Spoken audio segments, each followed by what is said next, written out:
नमस्कार, जय जोहार। साथियों, जागो पंच में आप सभी का बहुत बहुत स्वागत। साथियों, आप सभी देख रहे हैं विदेशी आर्य और उनका मांस भक्षण की एक जो पुस्तक है उसकी सीरीज। साथियों, इसके लेखक हैं सुमेध जग्रवाल जी और इस पुस्तक में उन्होंने समयांतर अनुसार, जैसे विभिन्न कालों के अनुसार किस काल में मांस खाया जाता था, किस काल में नहीं खाया जाता था, या यूं कहें कि प्रत्येक काल में किस प्रकार मांस भक्षण किया जाता था, किस समय में गौ भक्षण किया जाता था, तो उसके विषय में इन आपका शोधपरक ये अध्ययन, ये पुस्तक है विदेशी आर्य और उनका मांस भक्षण, उसकी आप सीरीज देख रहे हैं। तो साथियों, ये सीरीज में आज हम पहुंचे हैं महाभारत काल में मांस भक्षण यानी गौमांस भक्षण। तो साथियों, कौन ये लोग थे जो हमारे समाज में रहते थे और हमारे ही पालतू पशुओं को खा जाते थे। तो साथियों, जब आप इस वीडियो को अंतिम तक देखेंगे और साथ बने रहेंगे तो आपको पता चलेगा कि हमारे समाज के वो आतताई लोग कौन थे जो हमारे पालतू पशुओं को खा जाया करते थे। तो साथियों, शुरू करते हैं। महाभारत काल में गौमांस भक्षण।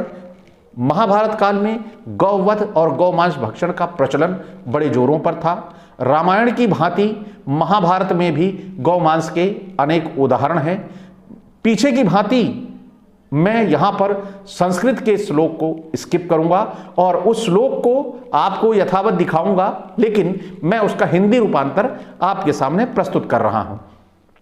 इसमें महाभारत के वन पर्व के अध्याय 208 और 199 के श्लोक 8, 9, 10 से विदित है कि राजा रंतिदेव की यज्ञ पाकशाला में 2000 पशु काटे जाते थे। प्रतिदिन 2000 गायें काटी जाती थीं। मांस और अन्न का दान करते समय राजा रंतिदेव की कीर्ति अतुलनीय बढ़ गई। ऊपर के उदाहरण से प्रकट होता है कि महाभारत काल में गौवध बहुत सराहनीय कार्य माना जाता था और जितना गौवध करके गौमांस खिलाता था उसकी कीर्ति उतनी बढ़ जाती थी। गौमांस यज्ञशालाओं पर कीर्ति वृद्धि का साधन था। गाय का मांस खाते थे ब्राह्मणवादी लोग और अछूत एवं नीच बताया जाता था अनुसूचित जाति, जनजाति एवं पिछड़े वर्ग लोगों को। यानी गाय खाता कौन था और नीच कौन बताया जाता था? अनुसूचित जाति के लोग, पिछड़ी जाति के लोग, जो कि भारतीय मूल निवासियों के साथ अन्याय है। गाय का मांस ब्राह्मण खाते थे, तो अछूत और नीच ब्राह्मण हुए, ना कि भारतीय मूल निवासी।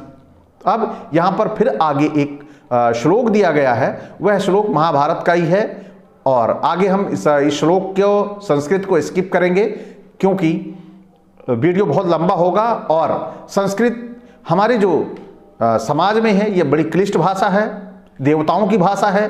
तो इस देवताओं को भाषा हमारे समाज के लोगों को नहीं आती और ना इस देवताओं की भाषा का अधिकार हमारे लोगों की पकड़ इस पर है, ना उनका अधिकार है कि इसे सुने ना जाने। तो हिंदी से हमारा मतलब है, हिंदी आपके सामने प्रस्तुत कर रहा हूं।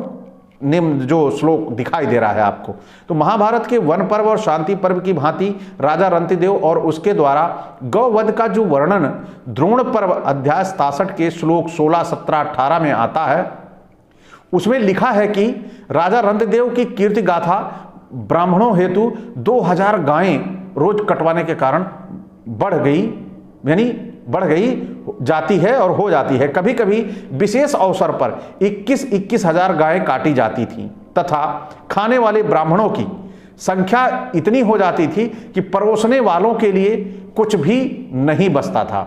उनमें कहा जाता है कि आप शोरवा ले लीजिए। मैं आपसे पूछना चाहता हूं कि अछूत और नीच ब्राह्मण होते हैं या मूल निवासी?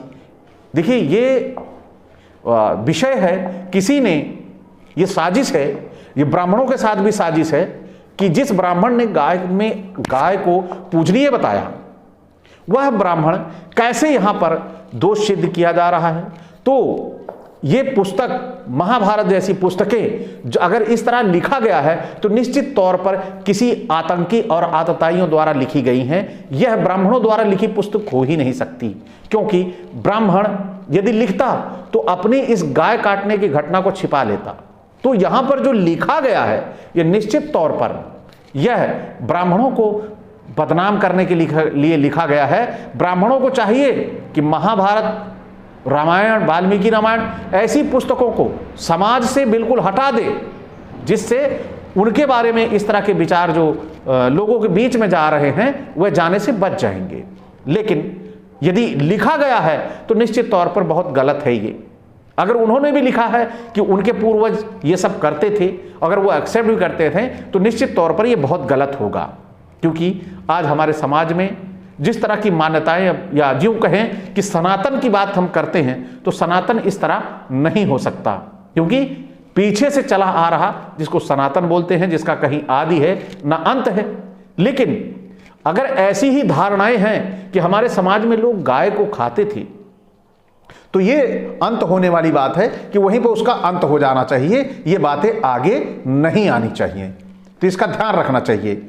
महाभारत की रचना वेद व्यास ने की। इसे ब्राह्मणवादी लोग पंचम वेद मानते हैं। महाभारत काल में ब्राह्मणवादी लोगों की जो आहार व्यवस्था थी, जो वर्णन महाभारत ग्रंथ में पाया जाता है, उससे सिद्ध होता है कि उस समय भोग विलास, मांस मदिरा, पतित जीवन के आदि थे। उन्हें मांस हेतु गौमेध यज्ञ, अश्वमेध यज्ञ, यज्ञ के मांस के खाने के साथ शराब पीकर धुत हो जाना, नशे में महिलाओं और नर्तकियों के साथ भोग में लिप्त हो जाना प्रिय था।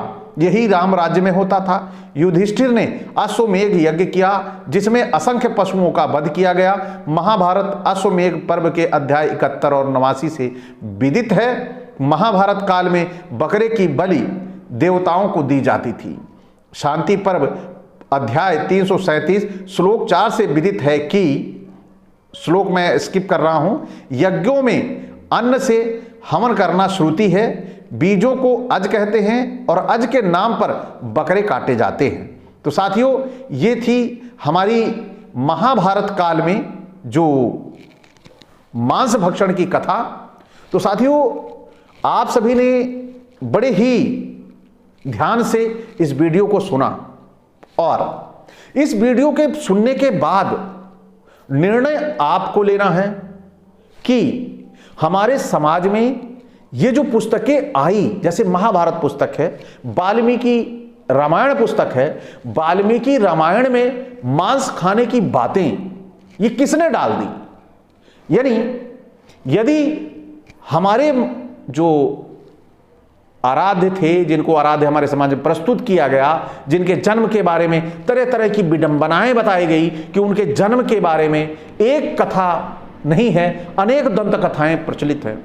तो किसी का भी जन्म एक ही तरीके से होता है, और एक व्यक्ति का जन्म अनेकों तरीकों से बता देना, उसके बाद फिर उनको यह बताना कि वह अवतारिक पैदा थे और वह अवतार एक मृग के पीछे मारने के लिए पीछे भागना, उसकी खाल की जरूरत थी, उसकी मांस की जरूरत थी, फिर बाद में यह छिपाना कि वो सात्विक विचारधारा के थे, उनका मांस से कोई लेना देना नहीं। तो जब इस तरह की बातें दी गई हैं, जब छिपाने की जरूरत आ जाए, उस पर बहकाने की जरूरत आ जाए, तो यह कथा निश्चित तौर पर किसी ने हमारे समाज में भ्रम के रूप में डाली है, क्योंकि ईश्वर का यह रूप नहीं हो सकता जो हमारे सामने प्रस्तुत किया गया है। ईश्वर यदि है तो निश्चित तौर पर वह सर्वशक्तिमान है, और वह किसी व्यक्ति के लिए अगर ऐसी कहानियां लिखी जाती हैं तो निश्चित तौर पर अगर वो ईश्वर है तो ऐसी पुस्तकों को जला देता जिन पुस्तकों में उसके लिए इतने गंदे गंदे शब्दों का समावेश किया गया है। तो साथियों, हमारे समाज में ये जो पुस्तकें आई हैं, इन पुस्तकों में ईश्वर के प्रति इतने गंदे विचार और उनके प्रति ऐसी गंदी धारणाएं जिस समाज के बीच में डाली जाएंगी, तो क्या वो ईश्वर निश्चित रूप में वो लोगों के बीच में अपना प्रतिमान स्थापित कर पाएगा?